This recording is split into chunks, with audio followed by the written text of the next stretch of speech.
We are so thankful that Dr. Luke Powery is here this morning. Dr. Powery is the Dean of the chapel at Duke University. And if that was not enough, he's also the professor of homiletics in the Divinity School, as well as professor of African and African American studies in the university at large. He has degrees from Stanford and vocal performance. Also his Master of Divinity from Princeton Theological Seminary, and a doctorate from Emmanuel College at University in Toronto. He's written many wonderful books, many about preaching, as well as some wonderful devotional material for Advent and Lent around the depths and theology of the spirituals. If you're interested, those are terrific books. He's won various awards. He is ordained by the Progressive Baptist Convention, and we're thankful that he took time to be here with us this weekend. We are grateful to his wife, Gail, who is visiting with her sister this weekend as he is gone. And they have two wonderful children, one of which is a student at Duke. And that's got to be fun to be walking around campus and run into your son. So his favorite title right now is Zach's dad at the university as he meets his son's friends. We're grateful for him being here. He got to enjoy his first Auburn football game yesterday. And since we won, he's got to come back to the rest of them to make sure that continues. I'll come for the Georgia game. Oh, boy. Thank you for that. Dr. Power, we are so glad that you're here and look forward to hearing what you have to share.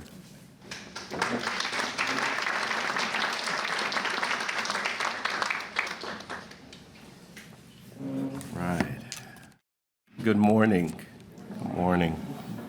So good to be with you and to be a part of this lecture series. And I have, as I was telling Dale Peterson this morning, I have been fully immersed into Auburn over these last few days. And gracious hospitality, thanks to all who have made this Moore lectureship possible, the Moore family, to Tripp and Catherine Martin for their, invitation, but also their hospitality, and Mark Wilson, who accompanied me, took me to an Auburn game, and that was an experience, and I'm still trying to understand this war eagle, but yet the mascot is a tiger, and all of that.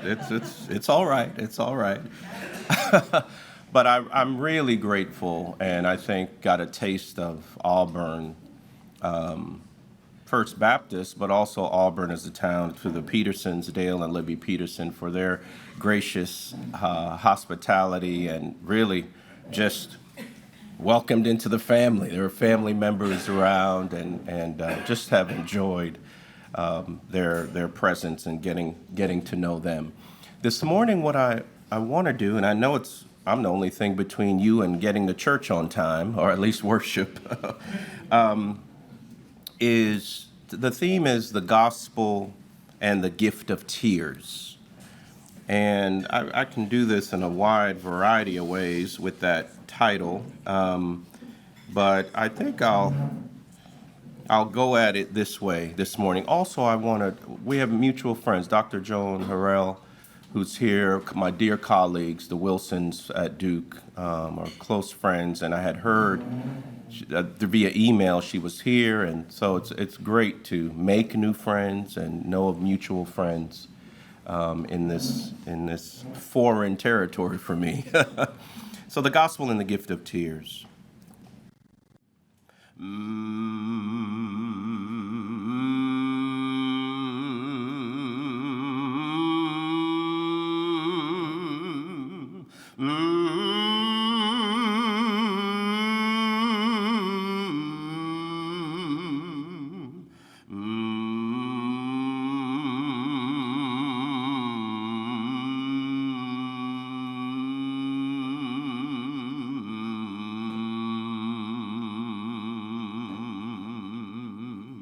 Soon will be done with the troubles of the world,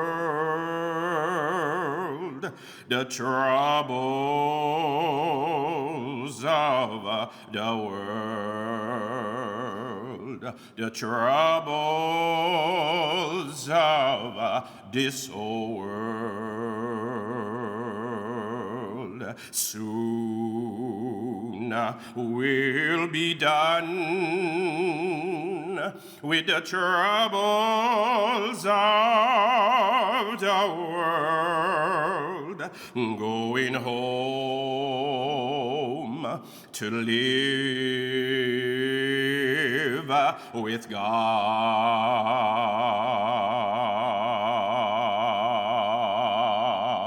No more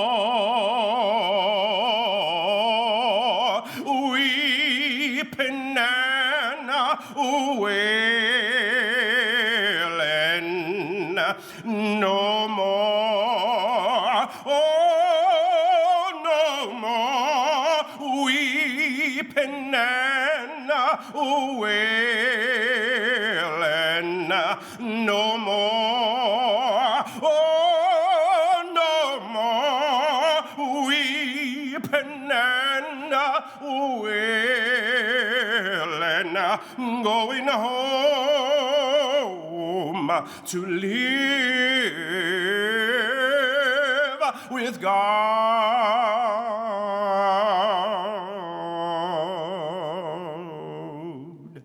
Soon will be done with the troubles of the world, going home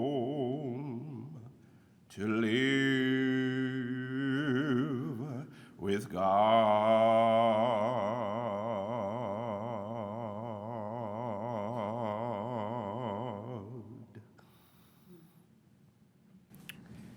It was December 20th, 2005 in San Jose, California.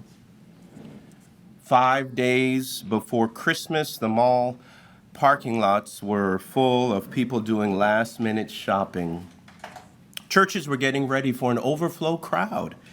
At Christmas Eve and Christmas Day services, pastors were putting their best foot forward for those who only attend church services once a year. People were excited for the advent of Christ. The party mood filled the air. I, on the other hand, was getting ready for something else. Not the celebration of the birth of Jesus Christ, but the lament of the death of my 10-year-old niece, Christiana, who died from a rare disease that shortens the life of 3 out of 1 million children. At the end, IV needles were her nails, a hospital bed her cross. There I was, a minister of the gospel, but more importantly, Uncle Luke, preparing to officiate the graveside ceremony of my niece. Like Jesus, who wept at the tomb of Lazarus, causing onlookers to say, "See how he loved him," we wept at the tomb of Christiana as our sign of love for her. For as Nicholas Wolterstorff says in his book, Lament for a Son, every lament is a love song.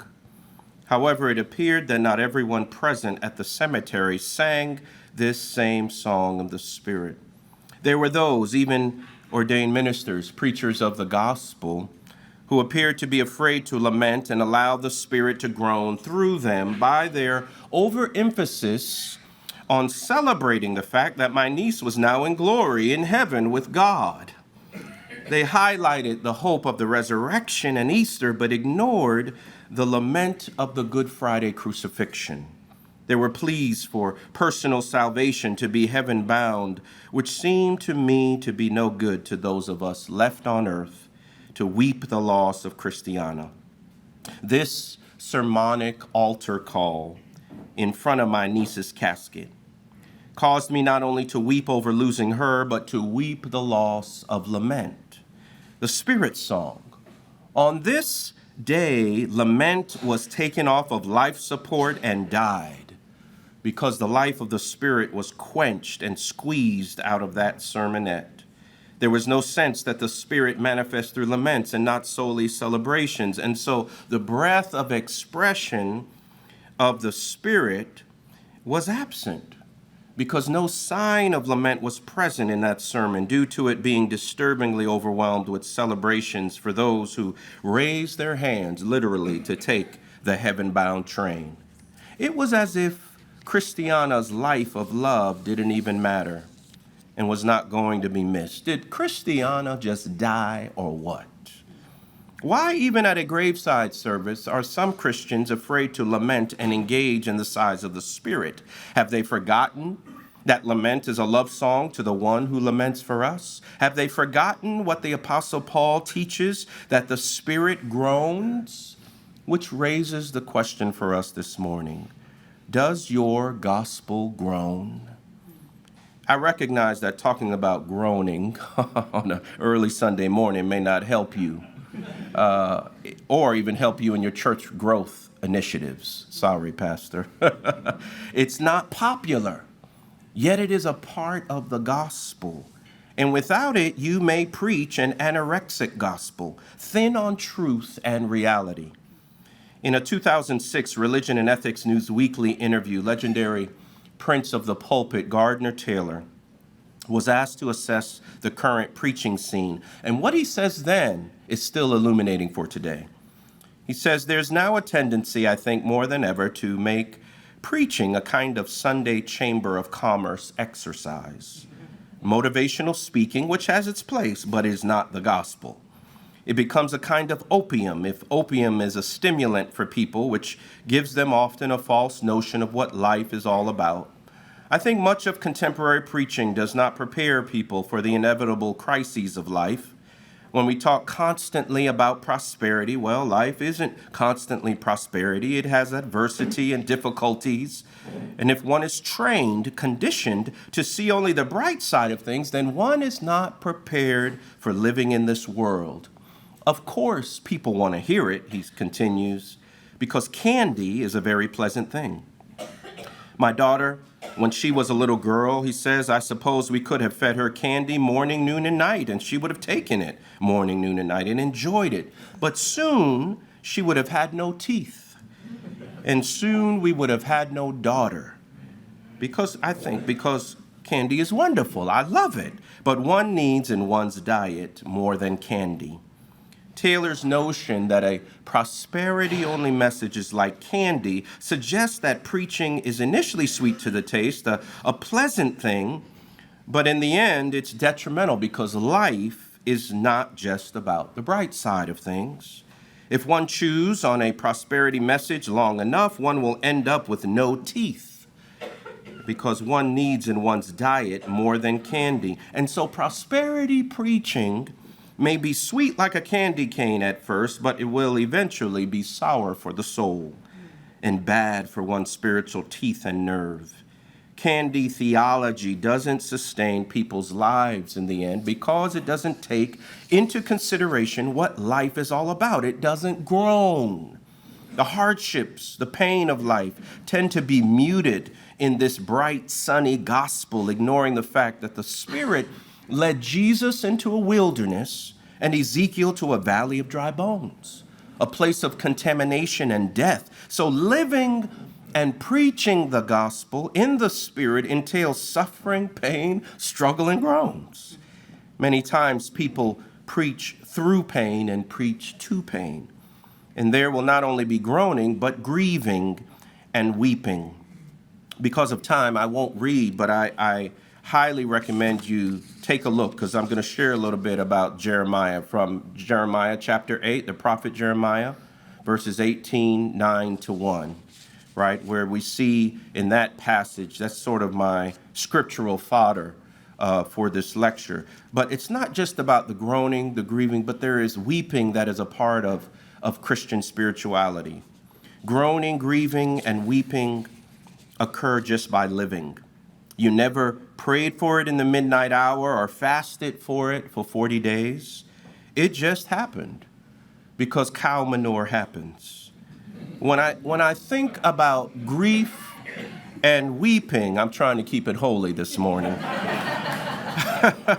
When I think about grief and weeping, I think about Haiti. I grew up in South Florida, had many Haitian close family friends, and I think about Haiti and the devastating earthquake in 2010. And when it comes to Haiti, there are so many things that can be said. Duke professor Laurent Dubois, or former, he's now at UVA, I believe, he argues that earthquakes, not just literal ones, have hit Haiti throughout history. And thus he speaks of the aftershocks of history. We should remember that those affected by this devastating earthquake 15 years ago now behooves us to remember that Haiti as a nation was devastated long before that particular earthquake.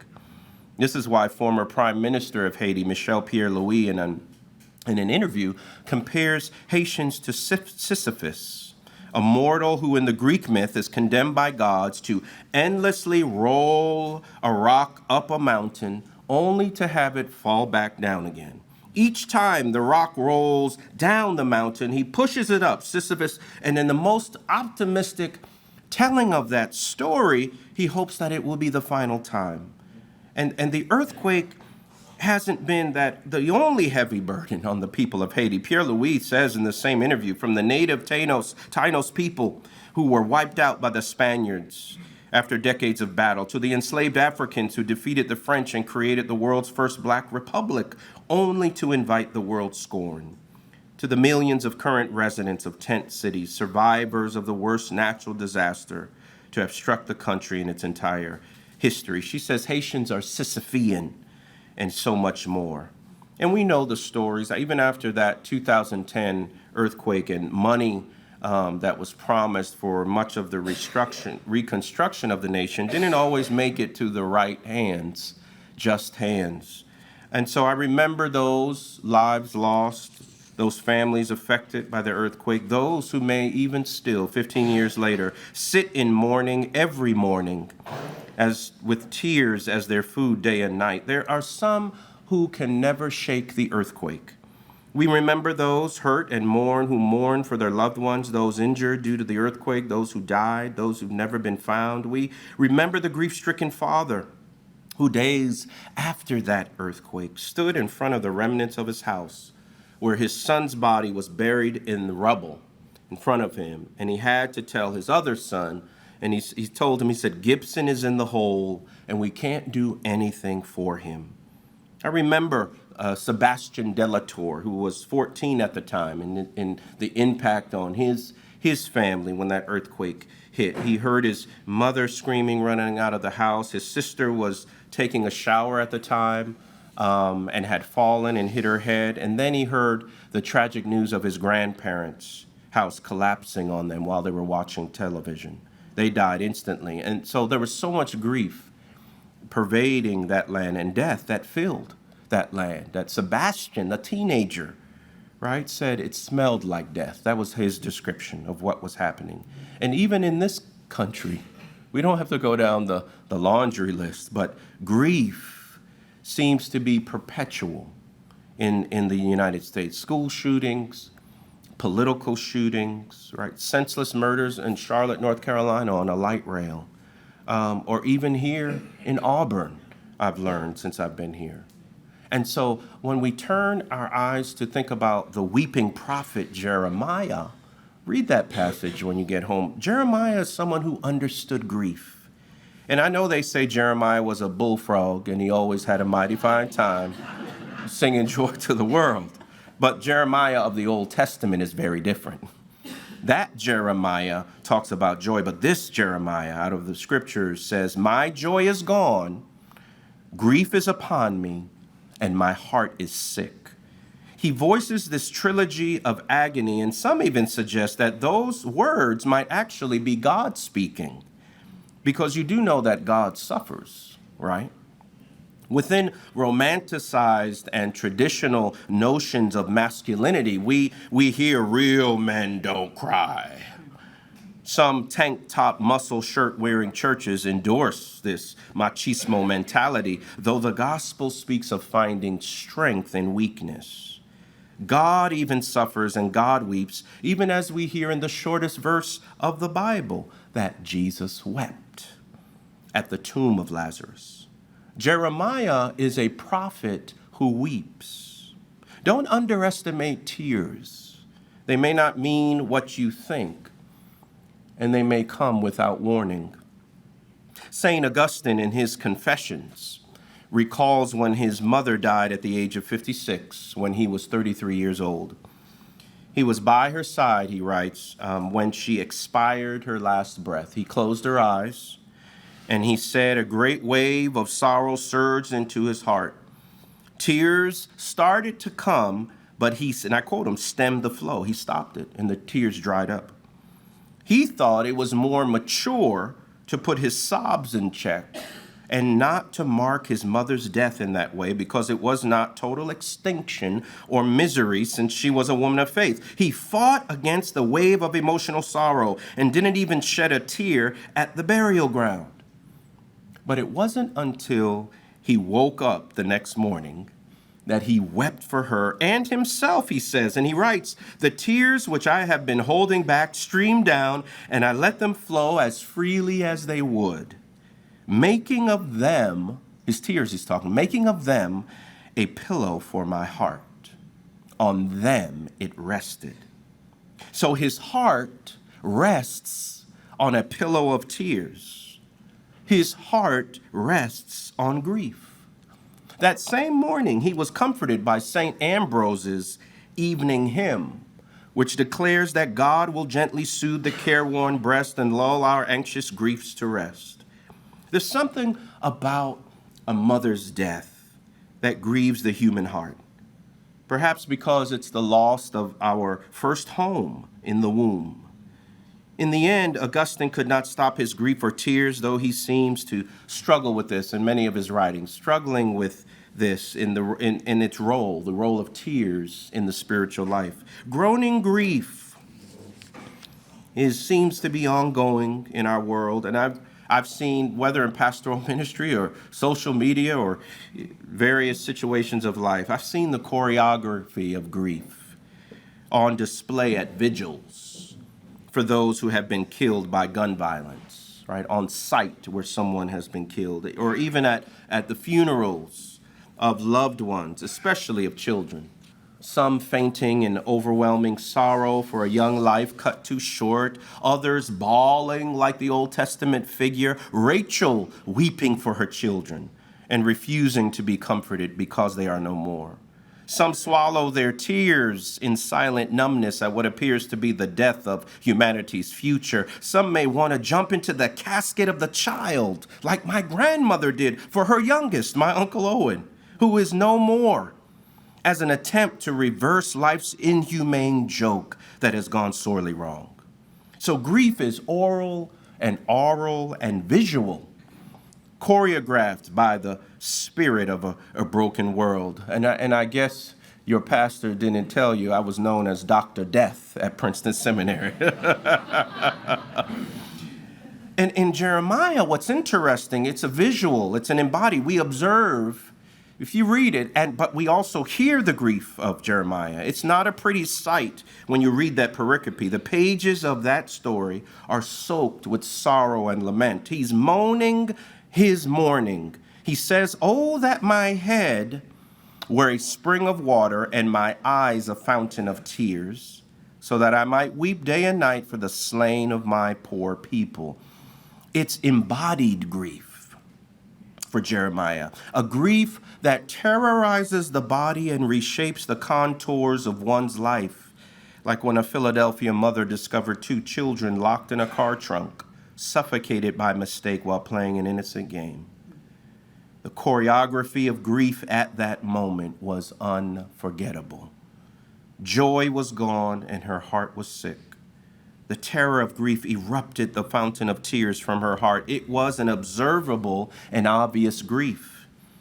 In his personal journal, published as A Grief Observed, C.S. Lewis pens the shape of his own grief in the wake of the death of his wife, Joy Davidman. Again, it was that C word. Not curse word, but cancer. Cancer and cancer and cancer, he writes. My mother, my father, my wife. I wonder who is next in the queue. The presence of the absence was so poignant that Lewis writes, her absence is like the sky spread over everything. Grief takes over his life to such an extent that he declares, I am a death's head. That's Lewis. Somatic grief, embodied grief, just like Jeremiah. Publishers Weekly notes that sales for books on grief do pretty well, actually. Grief sells well as people try to discover how best to deal with it, and I'm not sure the book of Jeremiah has sold as well, especially his Lamentations, because we struggle with the role of grieving or weeping in our living out the gospel, and so we avoid prophets like Jeremiah. Everybody wants to rush to proof text Jeremiah 29:11. For I know the plans I have for you, plans to prosper you and not to harm you, plans to give you a hope and a future. Yet I don't know of anyone who tries to memorize at bedtime what he says in chapter 8. We look for peace, but find no good. For a time of healing, but there is terror instead. That was the state of the people in that pericope in Jerusalem. I don't hear anyone quoting the lament of the people. The harvest is past, the summer is ended, and we are not saved. Jeremiah is a weeping prophet who doesn't make financial profits. He doesn't have a bright smile or slick hair or tell funny stories in a huge auditorium. Tears are his breakfast, lunch, and dinner, but his tears may not be what you think. There's something compelling. There's something honest. There's something real and raw about Jeremiah's descent into the shadow of a people's darkness. Far too long in sectors of religion, we have attempted to avoid the abyss. But Jeremiah reveals the truthful necessity of facing the abyss along a trail of tears. Why? Because grief is a part of the gospel story. The prophet's oracles indict and sentence Jerusalem for its disobedience to God's law. His speeches anticipate the destruction of Jerusalem. This is the reason for his grief and joylessness, heart sickness, and his mourning. The people there of Israel, they experience a sense of abandonment and loneliness. So God seems to be in absentia. And they say, is the Lord not in Zion? Is her king not in her? Or in the words of C.S. Lewis, why is God so present a commander in our time of prosperity and so very absent a help in time of trouble? It's the piercing question of lamentation that God even asks God, my God, why have you forsaken me? It's a blues-inflected interrogation. Where is God? Old Testament scholar Stephen Breck Reed writes, the crucible of laments is to trust in God even in the face of the apparent absence of God and the presence of the enemies. Funny enough, in that passage, the people of God are not the only ones questioning. They're not the only ones raising questions. God raises God's voice too. Why have they provoked me to anger with their images, with their foreign idols? So the irony, even though they think God is absent, the irony is that the Lord is in Zion and that God has God's own questions for the people. And based on what God says, this seems to be a situation of self-imposed exile and hurt based on the choices of people. And so the situation is very grim. And so Jeremiah has to sing his famous blues note. Is there no balm in Gilead? Is there no physician there? Later in the book, we know that if we know the whole story, there's restoration of the people, etc. But in this specific moment, Jeremiah doesn't distance himself from the hurt and sorrow of his people. He's not afraid to cry. Men don't cry, they say, but prophets do. For the hurt of my poor people, I am hurt, I mourn, and dismay has taken hold of me. His tears form a path of solidarity in suffering. Don't underestimate tears. They may not mean what you think. I mean, the challenge here is to see hope while traveling this trail of tears.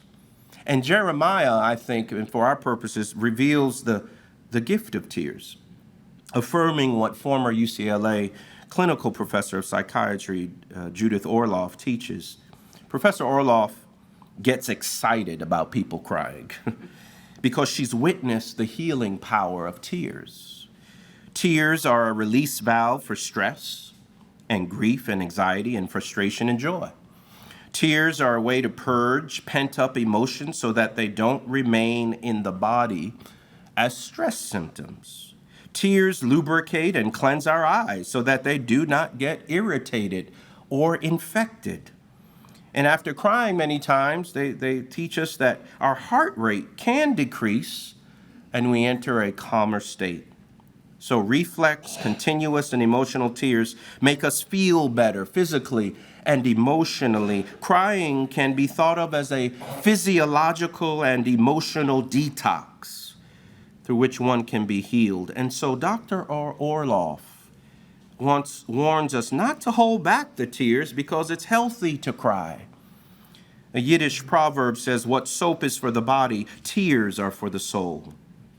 Don't underestimate tears. They may not mean what you think.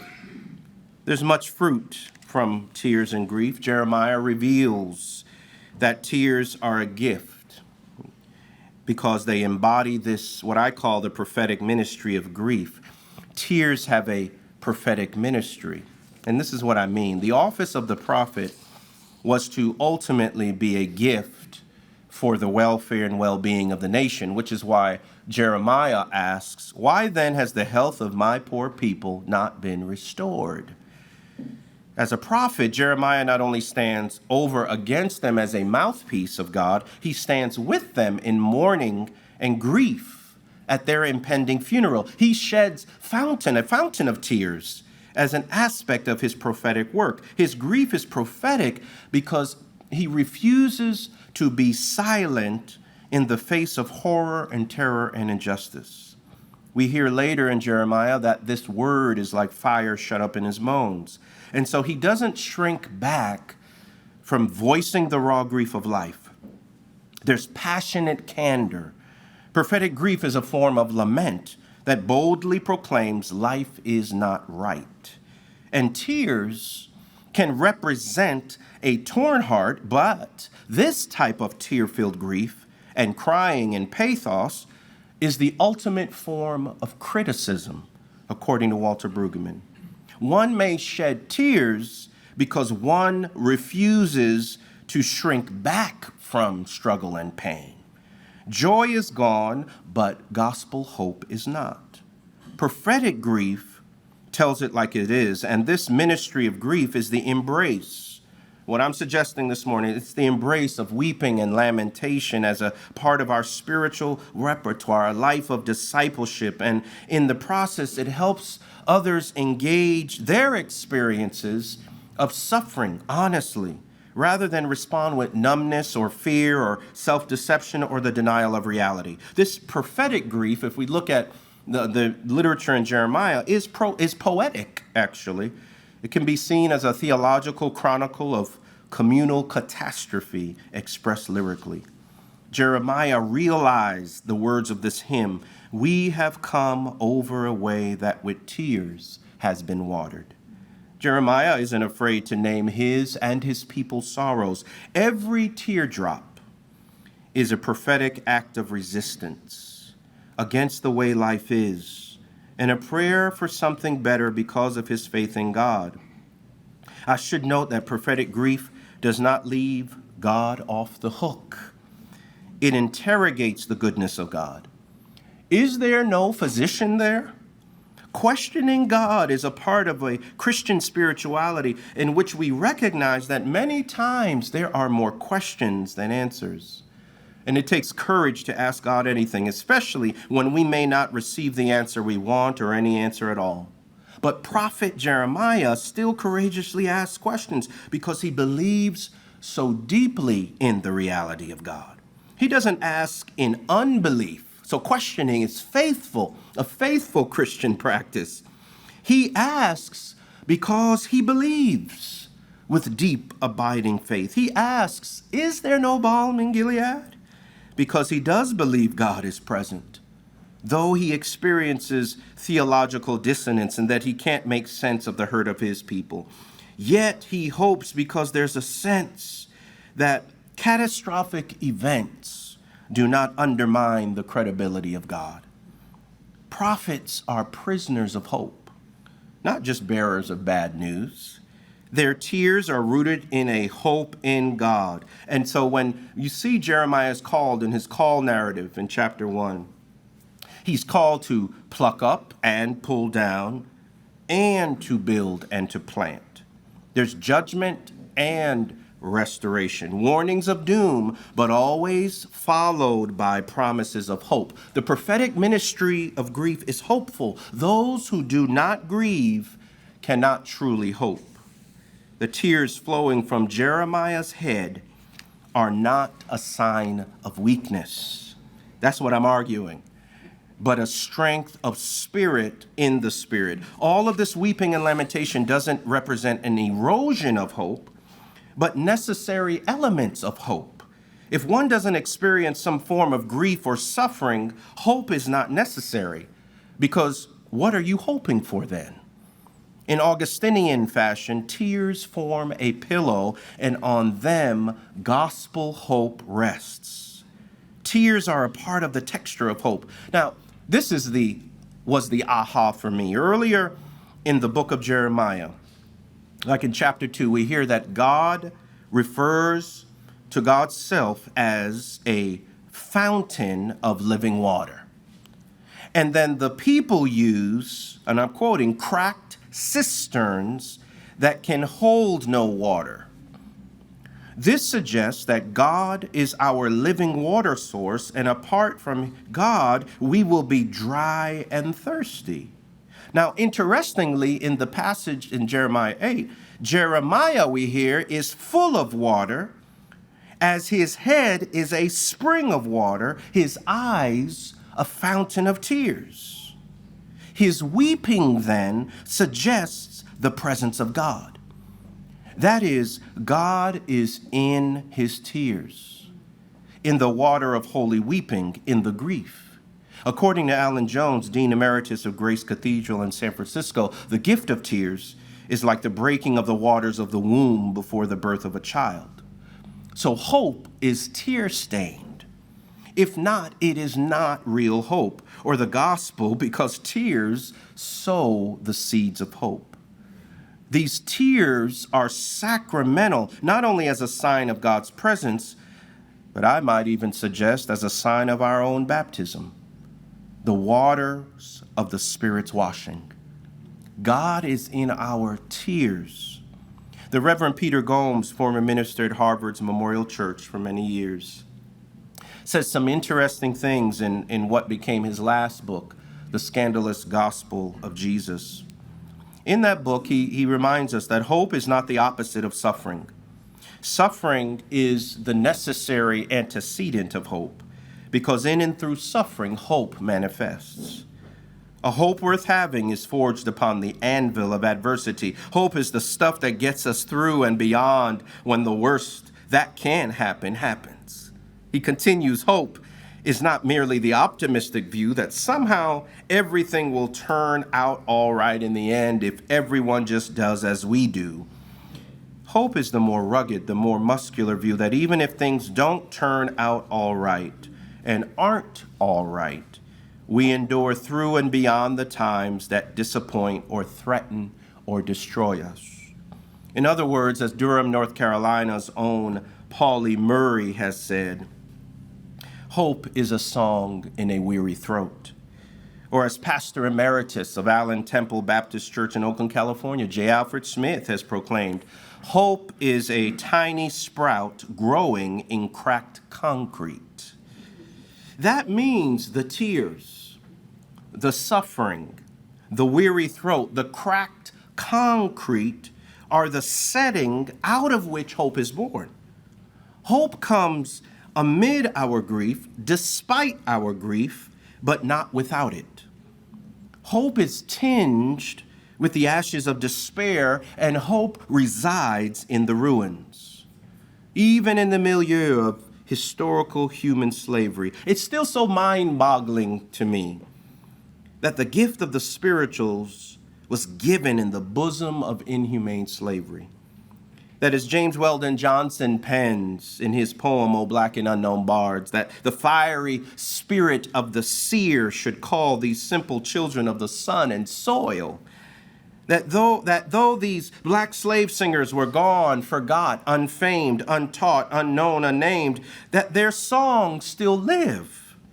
And they touch the chords of our human hearts today. That when we find ourselves in the home of grief and declare, my heart is sick, at such times as the 2012 Sandy Hook Elementary School massacre in Newtown, Connecticut, or even the recent shootings in Minnesota or Denver, we turn, as we did at Duke Chapel, to the spiritual balm in Gilead, to grieve and hope at the same time.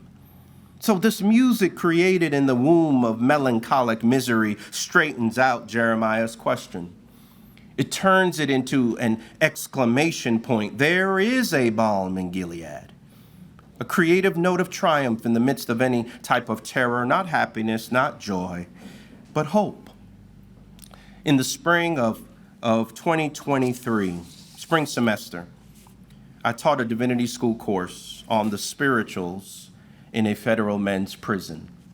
The best thing I've done at Duke. The class was made up of 10 divinity students and 12 incarcerated students, and we met there every Thursday morning inside the prison. We had to pass through security to reach the human flesh of those in prison. For one class session, we were having a conversation about lament and hope in the spirituals, and particularly the spiritual I just named, There is a Balm in Gilead. This religious song speaks to the human condition clearly. Sometimes I feel discouraged, write that verse, and think my work's in vain. But then the Holy Spirit revives my soul again. Oh, you know it. We're going to sing it right now. There is a balm in Gilead to make the wounded whole. There is a balm in Gilead to heal the sin-sick soul. What's so interesting is that song became the theme song for that class. At the end of every session, we would just start singing that as we leave and hug one another, and it became our theme. But on that session, that day that we first discussed that spiritual, when the discussion was over, we took a class break. And one of the incarcerated students, he was sitting over here, came up to me, and he was with a smile on his face. He showed me something he had written down on a piece of notebook paper, placed it on the table. He had written the word, now remember, we're talking about lament and hope in that spiritual.